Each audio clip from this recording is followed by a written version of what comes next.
All right, I'm Pops, and welcome to another What's Your Story? Whether it be, I don't know, words of wisdom, life experiences, life lessons, war stories, who knows? And with me, what an amazing guest. I am so excited. If you don't know about Saggy Melons, you are about to have an experience of a lifetime. Let me tell you, folks, you're going to love this lady.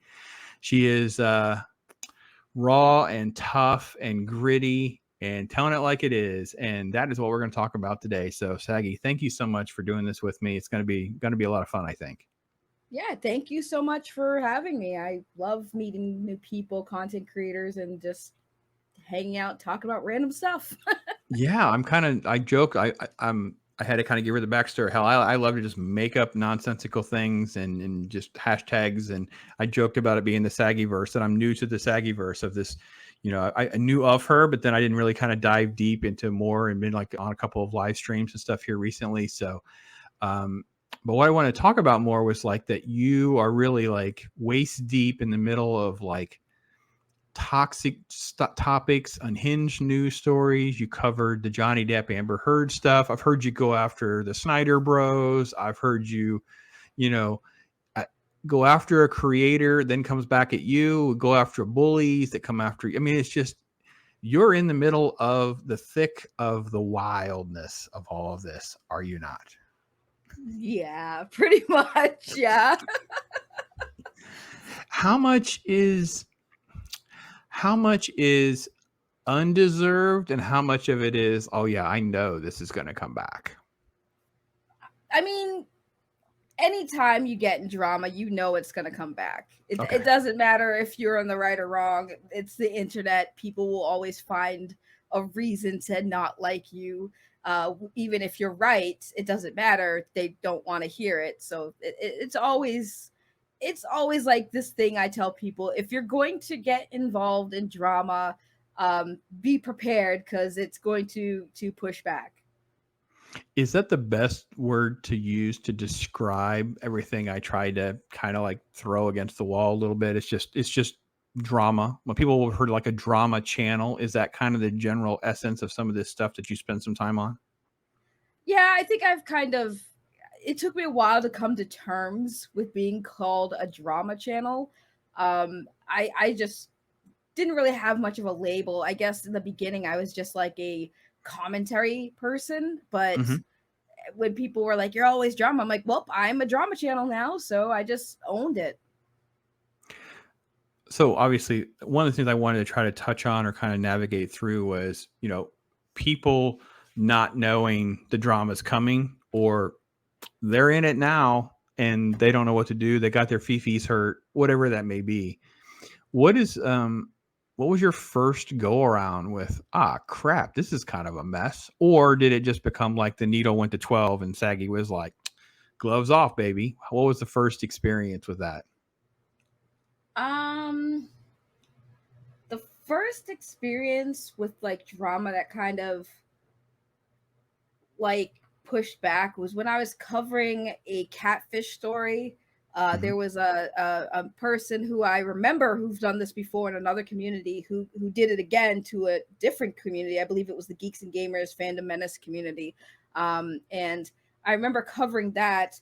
And then after that died down, there was somebody else that was suspected of being that person on another account, and that's when I kind of dived into that and realized like I was clearly wrong. I mean, I own that I was Mm. wrong, but it's really tough too because when you're talking about drama and calling people out, you'll want to make sure that you are, have the facts and everything, so you don't make a false accusation or send a mob to somebody who you were wrong about. So I would say that was the first time I was kind of like, oh, I think I went too far with this one. I probably should have, waited. But it was a lesson learned. It was a lesson to be learned on how to, make sure before I boot up a live stream and say something to my audience about a story that I make sure that it's as accurate as possible with enough facts to back it. A lot of fact checking, especially for a creator that might be the target compared to like a celebrity that obviously the stories are, you still want to fact check, but those are, by the time you're probably talking about it, it's probably been a lot more vetted through some sort of mainstream elements. Yeah, pretty much. Why, why put yourself in those situations? Why dive into the drama? Because drama, for the most part, is unavoidable. You Mm, know, everybody finds themselves in drama, whether it's small or big. Drama always finds you. Now, when we're talking about the internet, social media, the social media is where people like to express their opinions on things and discuss their opinions on things, which tends to always cause drama when you have two opposing opinions. Um, I basically was known for getting into those discussions of, topics that I was interested in, having those opinions, and they'd always turn to arguments.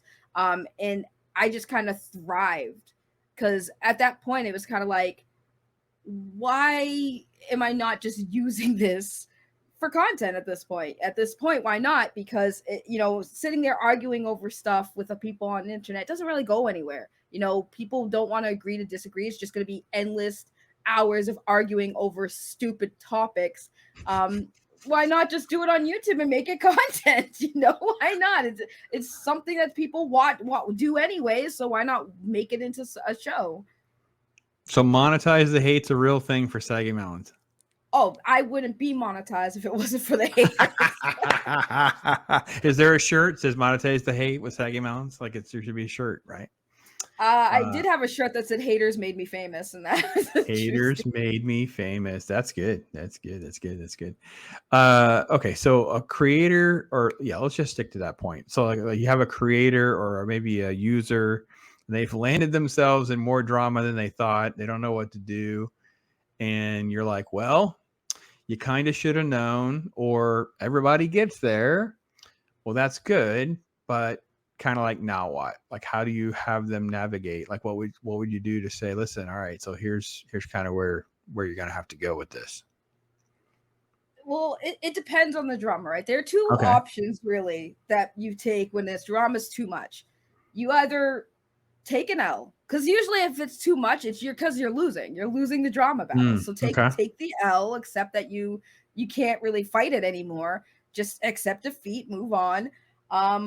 Or you could just go all in until you're dead horse. I mean, there's Just really let it not ride much. it out. Yeah, you just got to ride it out because this, there's moments. I think the smartest option though would obviously be like, if you're wrong, just take the L, accept that you were wrong, and then move on. The biggest issue I have with drama is that people don't want to ever admit fault. They don't want to admit they're wrong. They Sure. don't want to be proven wrong. It's an ego thing. It's a pride thing. I used to be subjected to that when I used to, be that person on social media that you'd argue with, oh no, I'm right and you're wrong, but the sky is really blue, and science says I don't care if the sky's blue. The reason why the sky is green is because the ocean, guys, and the particles from the ocean turn, things like that. Like that's the type of person I used to be, where I'd find any way possible, even if I know I'm wrong. I'm like, nah, I'm gonna find a way to be right. And I stopped doing that because I'm like, why am I even doing this? So yeah, the overall, it's like people need to just start owning that they're wrong. When you're being called out and you have nothing left, just be like, yeah, I'm wrong. It's fine. It's not the end of the deal. We can shake hands, good talk, and keep it moving. Is it that common that people won't just say, oh yeah, my bad? Like it's really that big a thing? Mm-hmm. Really? When you're dealing with YouTube content creators, especially, they build their channel off of their lies, right? So if they are outed for their lies, the fear of losing what they built off of said lies is always a thing. Now, Wow. it is true, if you get caught lying, chances are a fair amount of people might lose, like you might lose them. But the loyal people who are there because they like you, they'll be more forgiving and they'll stick around. So it is a big fear, especially for content creators. They can't risk their reputation or their credibility to be hurt because they're afraid that will cancel them, or they won't be making money or grow on their channel, which is stupid because again, honesty will always be much better and well received than just lying and then backpedaling on your lie. Wow. Yeah. No, it's for me, it's almost like, I don't know. You go through so many mistakes in life. You're just going to screw up. You're going to fall over your own feet. You're going to, forget something, you type something wrong, yeah, I don't know, maybe I've just done so many things wrong that I'm just not phased by admitting that I do things wrong. I mean, I can't tell you how many times actually I qualify most of my like Indian cinema reviews with, okay, just remember guys, I don't know how to pronounce things, I don't totally understand culture, I do, like, just please just, make sure you understand that, you're gonna have to educate me, don't treat me like I'm being vicious. uh Things like that. But I guess I play in such a generic pool, or people just realize that I'll own whatever I say or do wrong. And huh, it is fascinating that, well, first off, it doesn't surprise me at all. We live in a world full of like purple hair weirdos, as Eric July likes to say, that can't take a joke about anything, like anything, everything. So it doesn't. I mean, when I say surprise, I just mean that as a creator, I feel like they should have known. Like, it's going to come out at some point, right? Like everyone's gonna get found out or whatever. And yeah, I don't know. Why am I so Yeah. naive, Saggy? Why am I so I, naive? I I don't know. Hmm. I don't know, but I think it's even more telling that there are people who believe the lies. No matter how much proof you show them, they'll still find a way to like just dismiss it and find something else to focus on to paint you as the person who exposed the lie as a bad person. And it happens every time, and it Okay. confuses me.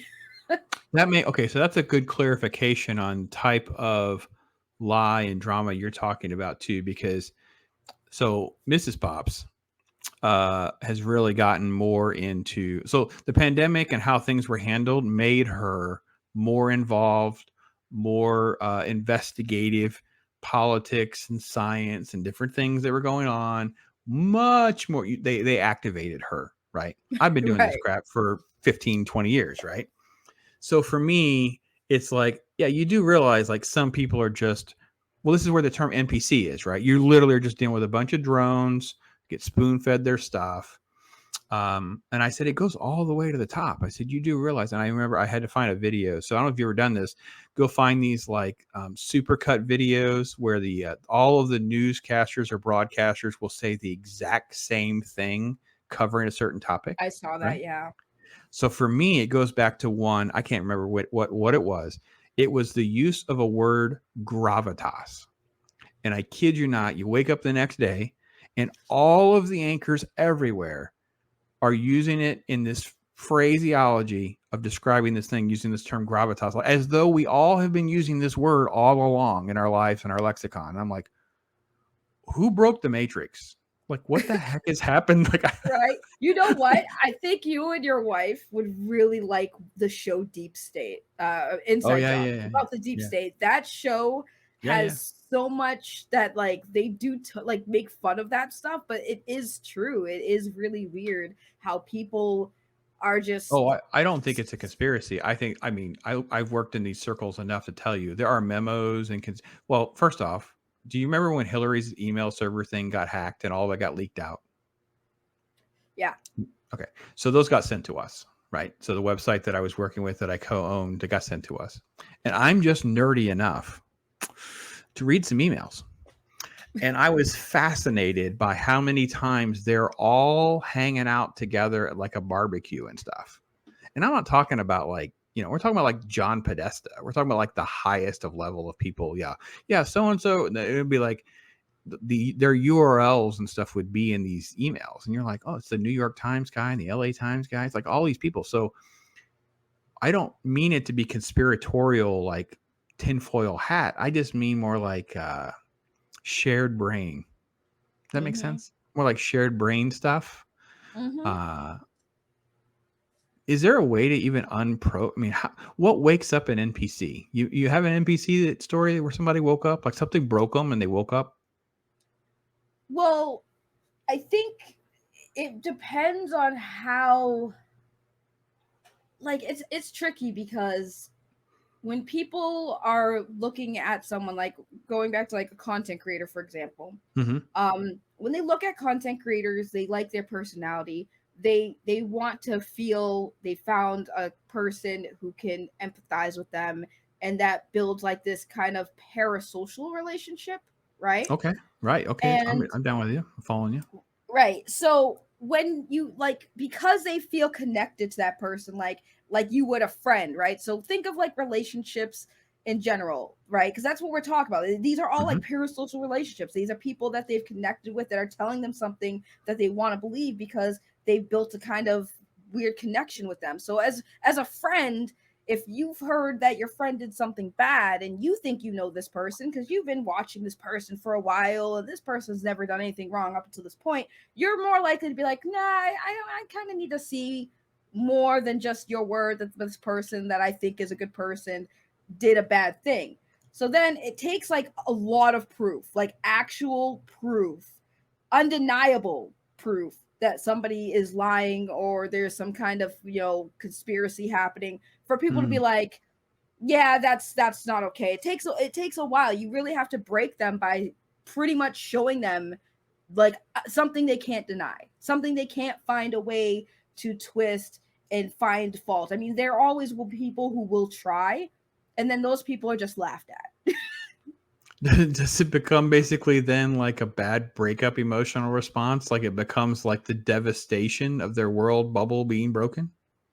Yeah, I mean, I recently exposed a content creator, and a lot of people from that person's community have reached out and was like, I really thought this person was this way, and it wasn't until you broke that story, and you had those people come forward that we really kind of felt like, yeah, there was always something off about that person, but we couldn't figure it out, and now here we are saying this is what it was. And yeah, Hmm.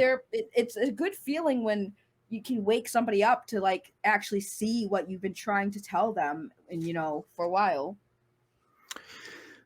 What is your take on like redemption from that though? So like I know with like a lot of SJW circles, like there's no like forgiveness or redemption. Like, you can say you're sorry, you're just as much or even worse hot water by conceding than you were if you just didn't say anything.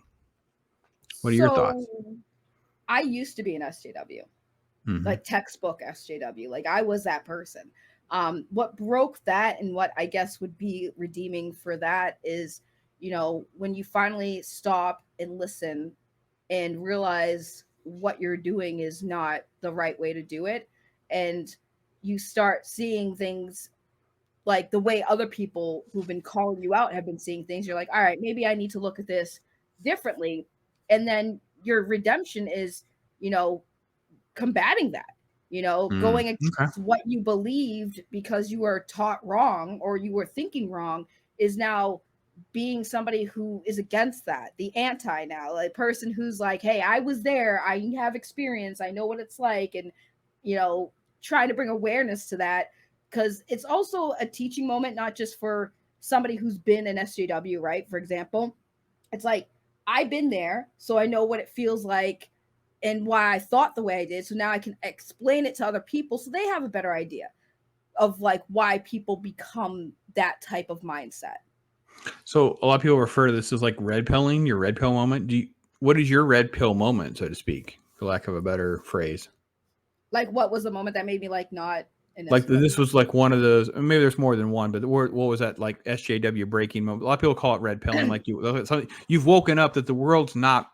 So the whole point of red pilling has been manipulated into too many different definitions. Reality, it's very principled and simple into a spinoff of the Matrix of you're waking up and the world is not what you thought it was, and it can Right. and it can be compartmentalized. It could be I woke up and realized Hollywood's lying to me. I woke up and realized the news is lying to me, or whatever it may be. But so give me an example of like your sort of like I would say a red pilling moment, just to have a phrase that I can at least get my head around.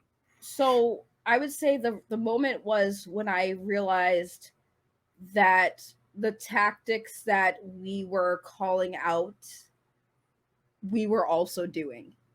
So Oh we were yeah. hypocritical. We were being hypocrites. And that was the moment when I realized, like, when you were talking about SJWs, right? Mhm. They call it social justice warriors, right? And that's for a reason, because we are feeling like we are fighting for a morally good cause, which in Mhm. high, like, if you think about it, like, yes, we are, but where it gets bad is like how we're fighting. Like, It's Mm, not a bad thing to be an SJW if you're fighting for something good, but you're doing it in a good way. It's like there are good protests and there are bad protests. Don't be the bad protest. Be the protesters who are peaceful, not the ones that are damaging property and burning down police cars. That's the difference where most SJWs go down that bad protest route. And that's what we started to do is when we started doing the same things that we were judging the other people we were fighting for doing, that's when I was like, wait, something's not right here. mm-hmm. This isn't what I Okay. signed up for. I'm getting called out for doing, and I was doing the exact same thing that these people were doing and thinking that it was morally justified when it's not. You can't do the same things to other people because they do it to you, because that's not putting you on that moral high ground. You're basically on that same playing field.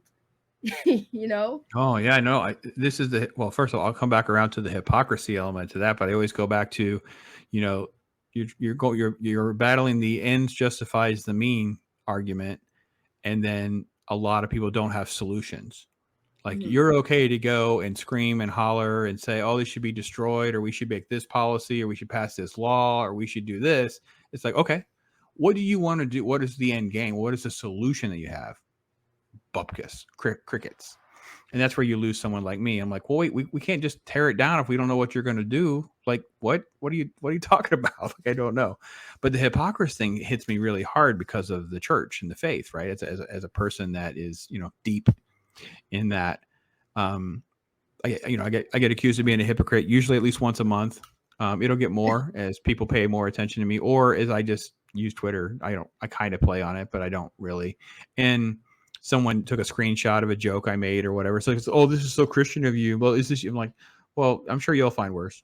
Like, what am I supposed to say? Of course, I'm a hypocrite. I mean, it does say in the Bible that we're hypocrites. Like, there's no way to deny all of the horribleness that happens inside my head and my instincts, and what are you talking about? No one's perfect. That's the whole point of life. So you have to have a way to self-reflect, and I think that's great to hear. That's what you did, Saggy, and you kind of like, holy crap, I've become what I'm fighting against in many ways, right? And that's the best way to kind of sum up what you said, right? You kind of, Right. oh man, Pretty yeah. much. And it's like, I want to be listened to, but I'm not willing to listen. That's another flaw that SJWs have is like, Mm, listen to me. I don't care what you say. Listen to me. We don't have to have a discussion because I'm right. And that's when I realized too, because I stopped talking and I started to listen. I started to listen to the other side of the argument. And then when I heard their points and then I spoke my points, it was shocking that we both agreed that each other had valid points of our criticisms of said topic we were sure. fighting over. And most of those people became my friends afterwards because they're like, okay, she's not a crazy SJW. But I was, because it wasn't until that point that I was an SJW. I only stopped being one when I stopped and listened to the other side. We obviously are talking about a term that's a very like loaded political term by using SJW. So let's tweak it a little to go to something that's more nuanced and like pop culture. And that's like, I find the Snyder Bros, and you've gone after them as well. I talk about overrated bunch of movies is these Snyder directed films. I'm just because I'm a uber comic book nerd. There's not comic books behind me right now. Tune in; they'll be back up soon. It's that bad. Uh, how is it we have people basically could be politically diverse, so right, left, libertarian, whatever they are, but when they get attached to something like Snyderverse stuff, they become an SJW and they don't realize it, right? Like, what the Pretty hell? much. Pretty You much. guys, they behave like crazy people. Like, what are you talking about? You guys are Pretty nuts. much. KK haters are the same way, right? People just hate on KK. KK is getting fired, Yeah. whatever. You're like, okay, yeah, So, all right. So, do you share a lot of those sort of like historical stories on your channel, or do you spend a lot of your time reacting to the newest, latest, craziest thing that is got the attention of Saggy Melons? So, like the Snyder stuff, when I was involved, I didn't do DC movies. I only did the Mhm. TV shows. I thought the movies were kind of at that point boring. It was always Batman, Superman. I'm like, listen, I've seen enough Batman and Superman movies. Give me some new stuff, right? So when the Justice League stuff happened, I had just got in when it had just got announced. So a lot of my YouTuber friends were covering it. They were a big supporters of Zack Snyder's thing.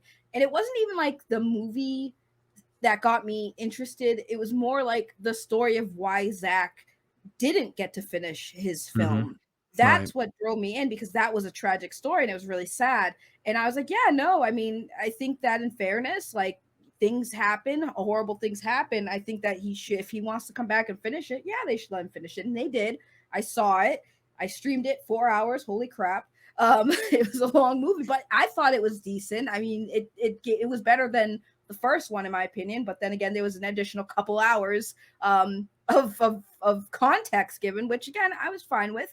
The issue that I started finding though is that after it was done, the fans wanted more, and they were going through a merger, and there was all kinds of stuff happening, and the chances of it happening was not happening. Zach had already moved on. He's already finished shooting Rebel Moon. That's his new project. He already did Army of the Dead. He moved on. He was doing other things. Um, the problem I saw was the same thing that happens with every movement that exists today, is that the moment you come together to get something you want, and then you get what you want, that's it. It's supposed to be over. But because a lot of people grew their Yes. channels, grew their Right. popularity, got fame from it, made money off it, they have to keep that grift going. So now Mm. we want the whole Snyderverse. We Well, that's want when it it all. becomes that's when it becomes the grift, right? When you're Yes. just falsely keeping it going by constantly throwing out clickbait and videos, name dropping Snyder, name dropping this, that. I think scoopers would fit in the same category, right? The scoopers are constantly just, oh man, this stuff's gotten out of hand.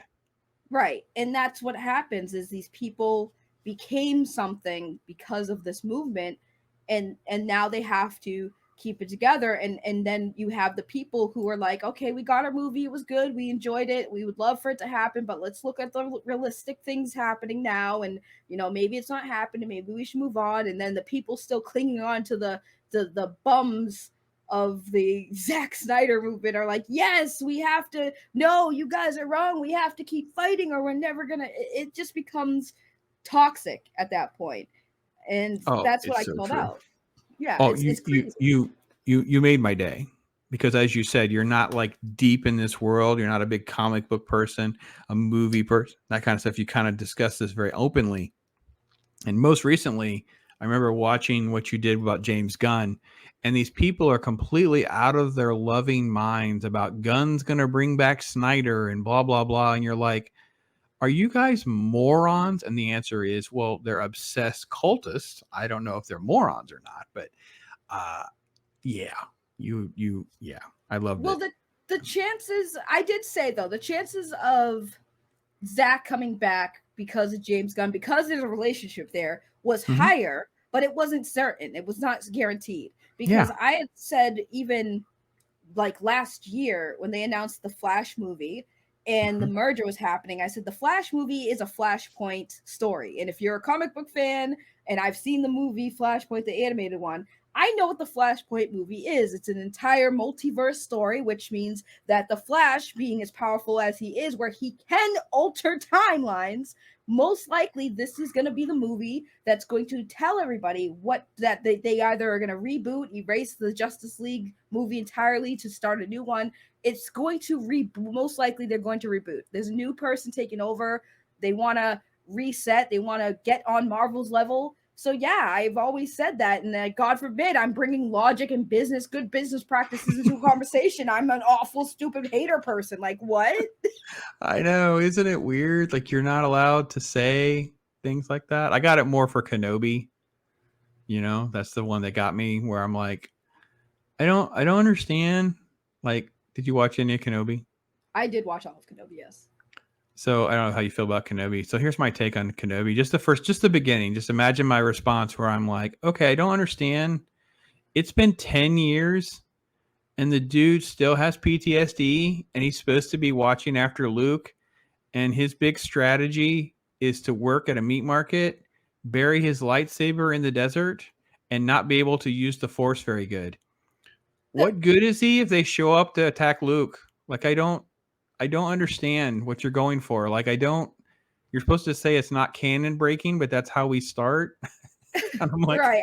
I'm like, I mean, the show started. I'm like, I'm having a hard time. my whole Like, thing with Kenobi was like, I'm not a huge Star Wars fan. Like, I Star Wars was like before my time. I was young, so I was into other things. But I got into Star Wars again for The Mandalorian. But when Kenobi came out, I'm like, listen, I'm not a huge Star Wars fan. I already know his fate in the franchise. So it just is kind of like, I don't really care what he was doing during those times in the movies where he wasn't around. Like, what he was doing in the movies to me was like more interesting than like, okay, so we're gonna see where Kenobi was during these movies when he, before they started. What happened to Kenobi after the whole, last episode we saw him in, where we got like, okay, he's a reason, he was there when Anakin became Darth Vader, or he, was there for the transitioning of Darth Vader. Cool. Like, I don't care what happened to him after he dies eventually, anyways. Like, now you're just playing on people's heartstrings, guys. Like, you're not allowed to talk about the lack of stakes. right, in modern entertainment, they do not understand what takes are. Like, stakes, it's so frustrating to me.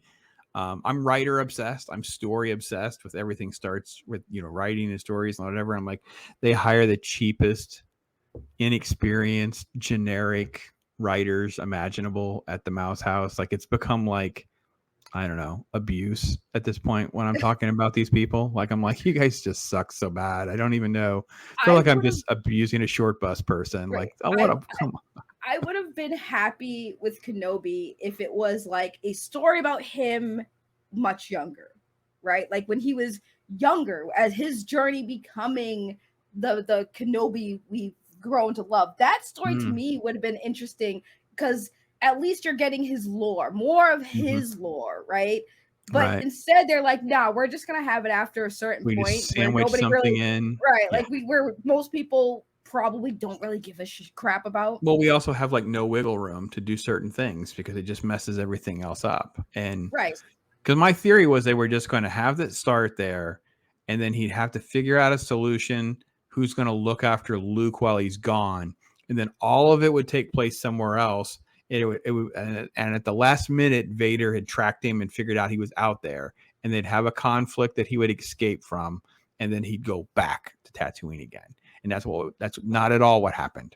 We spent most of our time on Sand Planet, and it makes my head hurt. They just wanted fan service of, we want you guys to see Kenobi and Darth Vader fight again, guys. That's all we want. Eat the gruel. Just that's all we know. We know you guys want to see it. So instead of giving you a good story about Kenobi's lore, where he grew up and his journey becoming a master Jedi, we're just gonna have a way of making you guys get to see that fight scene again that we already know what happens towards the end anyway. Both of them are gone. So. Do you get a lot of hate when you're talking about a show? Like, you'll say, well, I'm not a big Star Wars fan. I didn't grow up on it, whatever. But then you'll have an opinion that kind of is going against the kind of the grain a little bit. Do you get a lot of pushback on just like that kind of a generic kick? Because to me, like, I think your take is a more honest take than what mine would be, because I'm a more of a passionate fan. So I got more of the, I'm just an old guy who hates on everything new. And I'm like, you didn't watch my video like at all, like me explaining what I'm even trying to say. But your take is more like, yeah, I'm not really totally invested in this. Like, you should be given a lot more leeway. Did the internet grant you any leeway? Really? No, Much? of course not. The fans eat me alive. They're like, you don't even know what you're talking about. You're not even a real Star Wars fan. I'm like, that's why I have these outside opinions, because as much as I think fans are great, because, fans are the reason why these things exist, at the end of the day, I think people forget that these industries already know they have your money. They want general audience money, because the general audience is what they need to make. They need to make new fans, because they can only get so much out of the existing fans. but now we need to get more money, so we have to start creating more fans. So when Mandalorian came out, baby Yoda, the Grogu, was the biggest marketing genius thing to put in there, because people who weren't Star Wars fans were obsessed with Baby Yoda. The cute little like that was like literally Yeah, the yeah. best thing ever It did. become a phenomenon. Yeah. But okay, so I'll push back a little bit and I'll have to use Marvel examples because I think they're more dramatic, because who the hell is Miss Marvel for? I don't. 9-year-old girls who like Lizzie McGuire, who are Pakistani and dream about getting magic bracelets. Like, it's so specifically driven. There's no mass appeal. Like, what are you doing? I did like the Miss Marvel Oh, show. it may be That was it's that was a cute arguably show. among the 3 best things they've produced. But that doesn't mean it's not for such a small niche. I Oh brought yeah. it up to contradict your argument that they're actually going for mass, because that show to me is nothing more than a gratuitous self-insert. It's Oh yeah. literally this for Son Amanat. She-Hulk basically told us what it was. It was anti-fan and writer self-insert therapy sessions and stuff. So Yeah. the whole pop culture universe seems so broken and confusing and lost, and you're kind of admitting to not being a diehard fan, and you say these things, but you're not above getting pushback, and that's just so. Because, like, what are you gonna What say? I'm not a fan. I told you I wasn't what a fan. I mean, what else what could you opinion? say? What opinion are we allowed to have? You're saying I'm not a fan, and None. here's my thoughts, and I'm saying I'm a diehard fan, and here are my thoughts, and we both get attacked by a Yeah.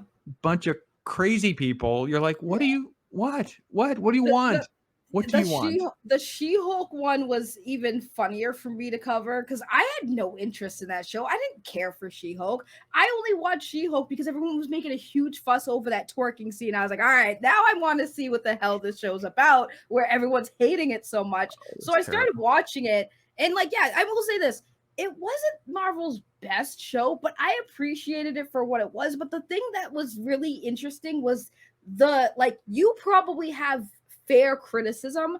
It was all of the unfair criticism that was bothering me. I'm like, they're like, oh well, they made her like a slut. I'm like, it took me 2 seconds on YouTube to look up the old school 90s animated cartoon of She-Hulk. They were spot on. If you watch the old clips of the 90s She-Hulk, Oh, she was the pretty show. much Yeah, yeah, just, yeah, yeah, yeah, she yeah, was just yeah. like that. Thirsty as hell, always flirting with all the superhero guys, always trying to, that was her persona in the 90s cartoon. I'm not a fan of She-Hulk. It took me 2 seconds to do that research. And that's why I was like, But I go think the ahead. difference is she wasn't thirsty on, like, she wasn't like loser Jen thirsty on Tinder. In her original material is She-Hulk trying to be She-Hulk, getting people. Like, she was like, she likes being She-Hulk. She doesn't like being Jen. Right. And um to me, my issue is, or I think what most people are trying to say in very bad ways, tell me where I'm wrong. Uh you you started off with a horribly unlikable main character, and you just kept making her uh, easier to dislike. So not only is she now like a witchy wine New Yorker, now she's like kind of like a Tinder troll, and she's like tramping around. She has 3 guys in 4 episodes, and it's like you just kept piling on. There was no redemption. There was no, like, she's a better human at the end of the show. That was, to me, my bigger take on it. I think most people just didn't Right. know what to say. I think, is it a lack of being a good communicator as a creator? Like, it's people don't even know how to articulate their thoughts or emotions, and they just It echo other could be, people's but stuff, maybe. I don't it's know. also like, I feel like people also forget that when it comes to pop culture in particular, and you're older, so we're older, so we definitely know, especially older people, like, times have changed. The characters that were introduced in certain generations, they have to adapt to modern day times to be more relatable, because everything, like, look at the characters that were created, look at the dates, like characters that were created in the 70s, they touched on subjects and things that were hip in those decades. Now we're in 2022. Things have 100% changed from back when these characters were first introduced. They have to adapt to time. So when, like, I get the criticism with the Tinder, but like Tinder's a modern thing. So they're going to incorporate things like characteristics from these characters and try to modernize them. And for people who are fans of the original work, those things can be missed because they're like, well, oh, well, why is she on Tinder? Why is she on that? Well, Tinder didn't exist back in the day. Like dating, like the internet dating sites didn't exist. So, you know, they're Oh no, no, incorporating that yeah, stuff. and I would clarify what I said was that Jen, the original She-Hulk might go on Tinder. She wouldn't need to, but she would. Jen being on Tinder doesn't work because it creates a contradiction to the arc. That's really the Right. best way to we boil it down. That's what the real problem is. You're just making Jen trampy. You're not. It's not She-Hulk because again we have creative character, and I understand getting modern-esque, but I think the problem that we're seeing, and again, this is where the drama comes in because no matter how you navigate this, you feel like you're ticking somebody off because you're trying to articulate why an OG person like me may not like this modern adaptation. But generally speaking, most of my objections is not about it being modern. It's about being crappily, horribly written. Like we don't have story arcs. We don't have characters that have interesting characteristics. We, obviously people pound, as I have done as well. It's like, being black or being gay is not a character description. That's an attribute. Those are two different things. Unless it's relevant to the story. Like Black right, Panther is relevant to the story because Wakanda's in Africa. Right, but he's not just black. He's a black prince who becomes king, who manages an African tribal nation that's still rooted in its tribal heritage, but has this vibranium technology that the world is seeking and villains are trying to steal. And you have all of these different elements. Him being black, yes, it matters because that's where the story is set. And they wanted a black character back when he was created, and fair enough.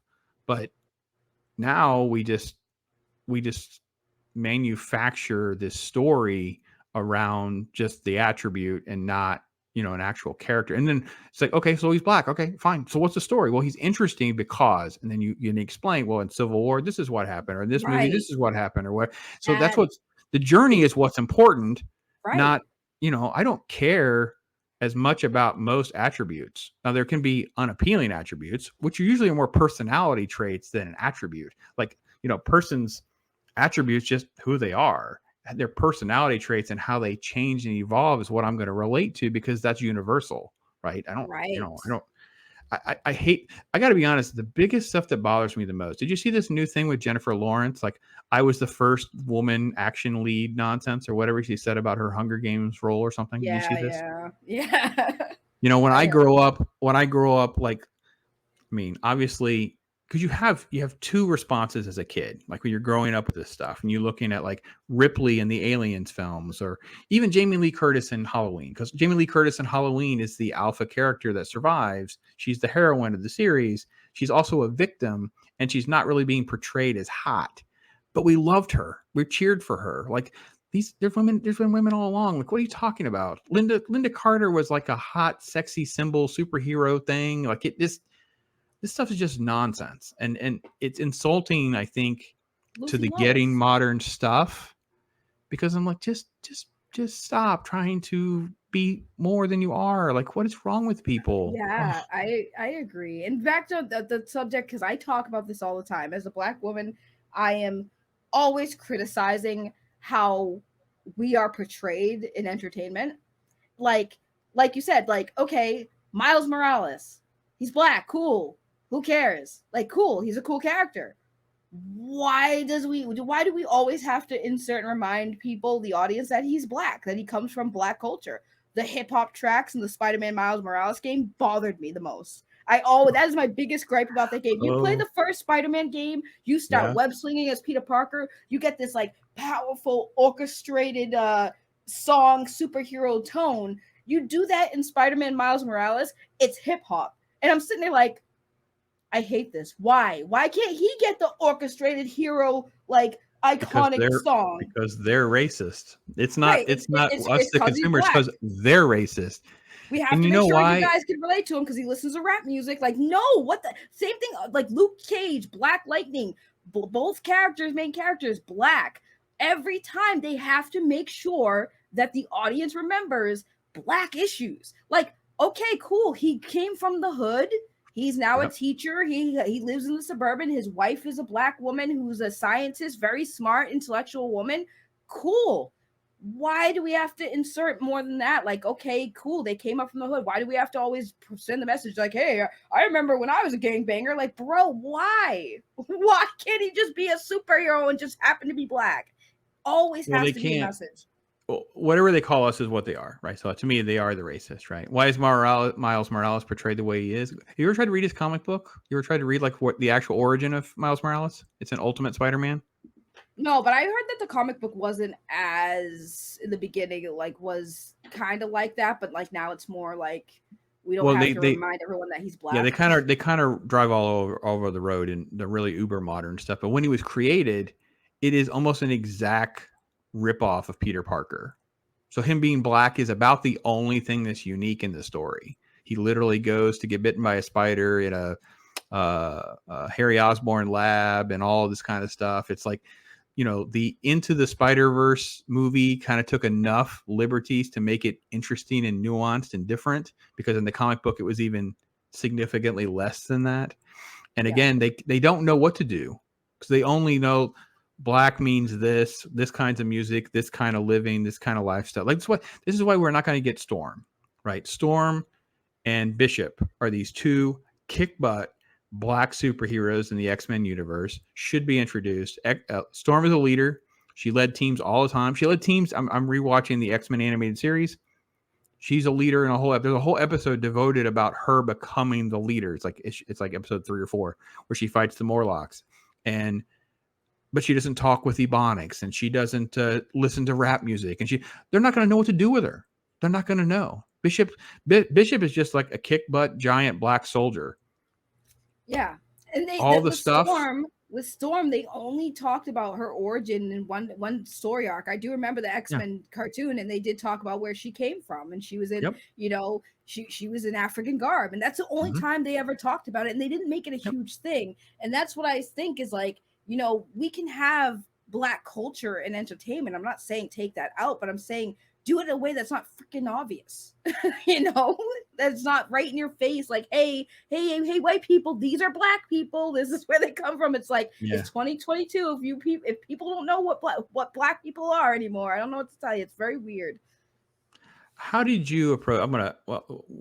We kind of derail all over the driveway here, so let me try to come back to one. Nerdy talk. You're fine. You're. I mean, look at this. Look at this. I have a Darth Vader Christmas tree. I have. I mean, love it.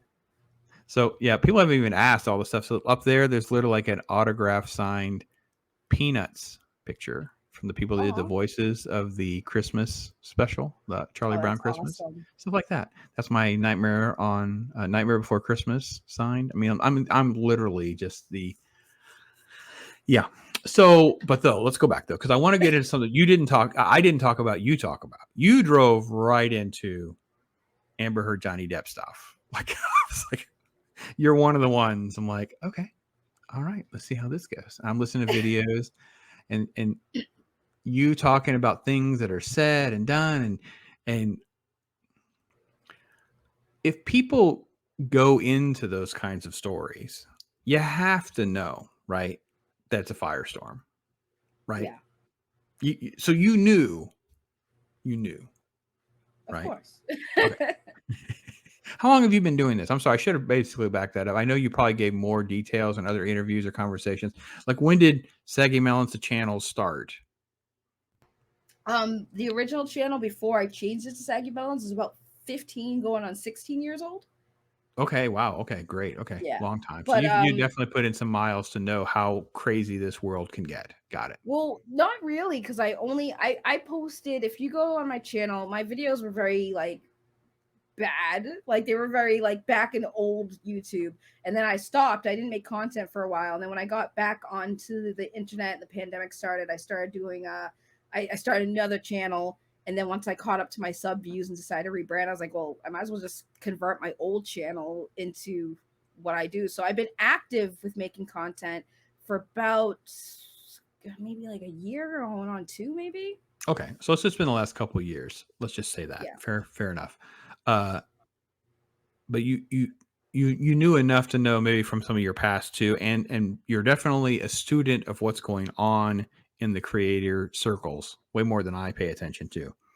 So you know there's going to be certain, I'm going to call them dumpster fire stories that you're going to do a video on or have your opinion on or whatever. When you do that, is there even a way to get into some of those topics without garnering a whole lot of the drama? No. Mm. No. There's nothing you can do. It's either but there's a way you can do it where you can minimize how much backlash or pushback you get, right? Okay. So I when I dropped a story on a big YouTube content creator, I had massive anxiety because I knew that this was going to be a big situation, a big topic, a big story, and I was even considering just not doing it, passing it off to another content creator because I was like, I don't even think I'm ready for that. Because when it comes to a really big thing that you know is going to have a big reaction, the first thing you have to anticipate is, the backlash that can come from making a decision to talk about something or bring awareness to a topic that's going to be controversial. Okay. The best way I thought was like, listen, just you're telling the truth. You're telling a story, an experience. Make sure you're just telling the truth, and make sure that your intentions are very clear, of why you're doing this, and what the goal is, because that's what people will you don't want people to speculate or assume to know why you're doing it. So at least people that are like, oh, this person's doing it for clout or clicks or whatever reason that you're not doing it for, is what you need to think about before you just drop a drama story, because Mm. you do know you're going to get backlash no matter what. It's just how much of it are you going to get based on your coverage of it. Well, yeah. Okay. That's fair. Yeah. I mean, I think that there's certain topics where you're just like, I think the other thing too, chasing the clicks, chasing the stories instead of truly having an invested thought or input of value. Like I just, Yeah. Amber Heard, Johnny Depp, right? There's just people who just do videos and you're like, you really aren't offering anything to this at all. So Pretty I don't know. much. I Yeah. didn't even do the Johnny Depp stuff as much as other content creators did. Like every day I Right. wasn't doing Johnny Depp. I did it when something new came up or something interesting came with that situation, Hmm. because like I said, there was not really much to go off of. There was the time when it first happened, and we waited a few years and the trial started. So a lot of people just kept grinding and grifting on that story before it even went anywhere, and like power to them. But I just was like, there's no need, because what do I want to do, ride this wave, and then when the wave's over, all those people I gained from that one thing, once I stop talking about that one thing, they're gone. So I have to keep being consistent with talking about other things and bringing other stories, so that it's Mm. not always Yes. just one thing. I don't want to be known for just one specific thing. And you kind of come down on that. I lean more in the, you know, Johnny Depp is more victim in this situation as presented, but you came down even more in the middle of we're not basically because we're not allowed to have two thoughts at once anymore, right? That's just the one Right. principle that we keep driving around it, but it goes back to you're not supposed to really have two thoughts or two things can be true at once. Like both Amber Heard and Johnny Depp can both be crazy. They both can Right. be like alcoholics and have drug problems and be abusive and treat each other badly. And, you know, you don't actually want Johnny watching your kids. You got a toddler, may not be the best sitter. Just saying. I don't know. Maybe not. I mean, uh, but you're not allowed to have two thoughts at once, right? Everybody wants an extreme stance. And yeah, yeah. Have you Yeah. had to reverse on one where you had kind of you think you were driving towards more of an extreme stance and then something happened and you're like, "Oh crap," and you went way the other way on a story or So something? yeah, actually, my coverage on Ezra Miller. No, that's fair. Um, Yeah.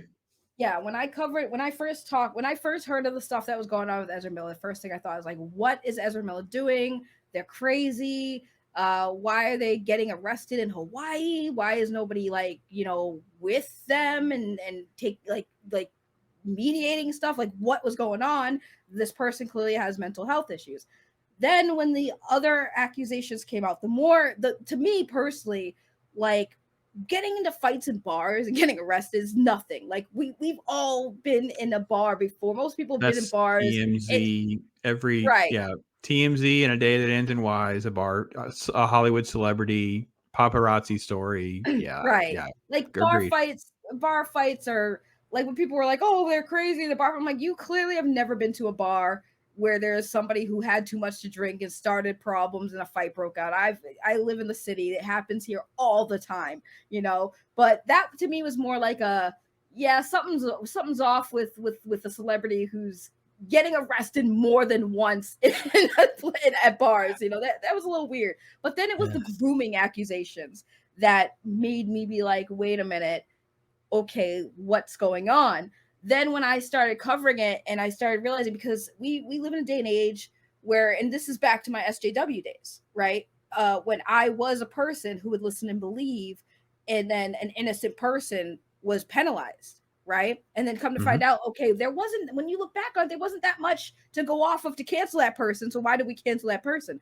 I didn't want to do that again. So when this grooming accusation came out with Ezra, I tried to think back of my faults and how I used to think. So I looked at it at a different angle, and I started being more different when it came to covering it. Instead of just saying, "Oh yeah, Ezra did this and Ezra did that. Look what they're saying." I started looking into it.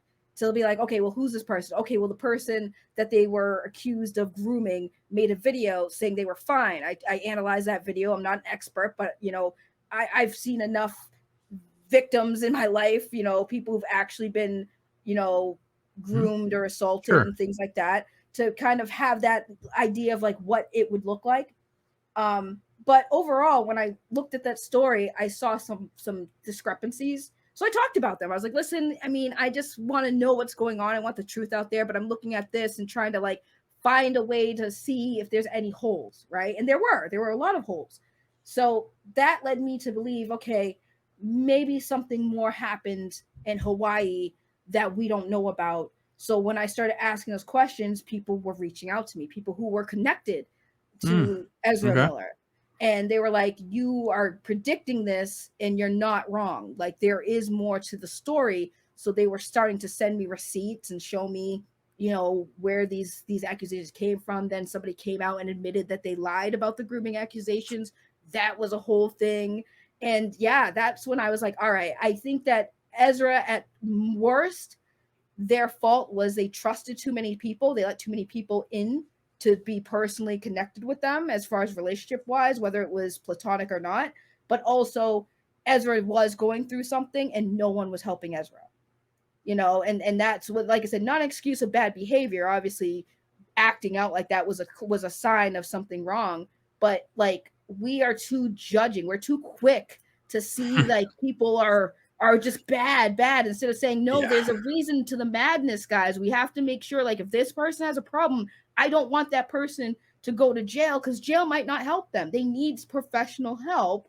So I wanted to cover that, and that's when I did completely change my stance. Like, okay, maybe Ezra's not as crazy as people think, like not to that level of degree. They're not out there actually hurting people as the media is telling you. Well, again, you're hitting the nail on the head in the sense of why I like what you're doing, because you're saying, one, I'm going to try to apply as much benefit of the doubt as I can, and innocent until proven guilty as I can. And maybe sometimes I need to wait until we have more information before we pass judgment. And there was a difference between criminal behavior that we knew and had documents of, and I admit bad behavior and bad decisions. Like, dude, if you've got this problem, someone needs to say, listen, you're not going out tonight.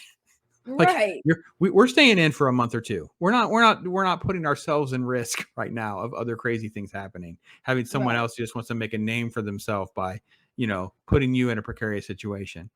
But then with some of these other accusations, and I think this is again I think what happens behind the scenes is a lot of what you're saying is once you're in the news like that, you become a target for people to hijack that publicity for their own gain by just manufacturing a story or an incident or something like that. By trying to give people some leeway to have the facts fall. But and yeah, it goes back to what we were saying a minute ago. You're not allowed to have two thoughts at the same time. We're not allowed to say, yeah, Ezra's crazy and does some bad things, and they made some bad decisions, and they did this and this and this. But this other stuff over here hasn't been proven. Charges, files, like So we're not allowed. Yeah. We're not I've allowed to always said, compartmentalize. right, and I've always said, and people, like I said, the issue too, people will only listen to some of the things that you say until Correct. you say something that makes them angry, and Right. then they forget everything else. Because I always said, whenever I talked about Ezra, I said, well, they'd be like, well, what about the stuff in Hawaii? You mean the stuff that they already got arrested for and already paid Already their went to dues? court. Right, Already. already went to Yeah. court, already paid a fine, already did time and was let go. But what does bar fighting or disorderly conduct equate to grooming a child or holding a woman hostage with their kids and having kids around bullets and things like that? These different things do not come, like, it's not together. Like, yes, you can be guilty for one thing, that doesn't mean you're guilty for everything. You have to prove everything. What did we prove? Yes, Ezra did time. Ezra got in trouble. We can prove that. There are police records that indicate, yes, it was taken care of. But what does that have to do with all the other accusations that have not been proven? It has been just people's word. Nothing has been shown. But on the other hand, I was shown and people were publicly showing all of the other proof that a lot of this stuff was not as it seems. It You know, doesn't you add had, up. Yeah. It right, didn't you add had up. the stalker who came out and Mhm. said, I lied because I wanted Ezra's attention, showed Yep. proof of the conversations, and everyone's like, well, that doesn't mean anything. They could have doctored that. This It's person like, then goes back on it and says, no, Ezra did these things to me. So it's like, why are people blind? Because again, right. they need to fit the narrative. They need to push what makes them get the attention so that they can happily villainize somebody else and ruin somebody else's career if it benefits them. So the confirmation bias of the cult of hate and the cult of love, right? So it's the cult of they can never do wrong and the cult of everything they do. At least the former president, right? The former president is by far the most extreme, right? You either have to completely hate everything, they're the embodiment of evil, or God, my God, they can do nothing wrong. You can't really navigate much in the middle without peace, ticking off nearly everybody. It's like Right. it just makes my head hurt. Like I just can't handle this duality that you're forced into. And again, to stay on topic or to go back to the topic was Saggy's content is a great embodiment of where she speaks her mind, and in doing so, has no problem defending those stances when she takes a hard stance on one side or the other, or whatever the issue is, or in some cases, trying to get people to calm down on the stances that they have. Like just telling people to calm down is a problem nowadays. Like it's just Mhm. wow. Do you have hope? Where are you at on your hope meter? For lack of a better term, we'll close on hope. You got a hope meter? You got a white pill? The hope is when it comes to these things, it's like there is not much because, you know, when it comes to the internet, especially, um, social media was a mistake. It allows everyone to have opinions and share it and argue about it. And, you know, it is good at the same time because it's good to know if people have like really bad thinking. But at the same time, it no one's going to agree, right? You can't agree, you Mm-hmm. can't make everybody happy. But I guess the only hope I have is that I do hope that, like, at least you listen and start thinking better. And when I say better, like, think more. Don't just listen to YouTubers who are just everyday people who aren't professionals in certain areas and just listen to them and then be like, yeah, you're right. You know what you're talking about. No, they don't. They don't work in the industry. They don't work at these studios. They don't know what contracts are. They don't know what's in these contracts, things like that. People need to start thinking more and start questioning. And I wish YouTube content creators would start being honest and stop just thinking that lying or misleading or fabricating things is going to get you anywhere. Like, stop sullying your morals for clicks. You know, if I wanted to jump on all these bandwagons, I would be a 100K channel if I jumped hard on the Johnny Depp Amber Heard. If I decided to say, nah, Ezra Miller is guilty of everything, and started covering that all the time and saying Ezra Miller's crazy, I would have gotten so many more clicks and been so much more successful. But at the same time, at the end of the day, I still have to look myself in the mirror and be like, I'm misleading, I'm deceiving, I'm taking advantage of people, and I just can't do that.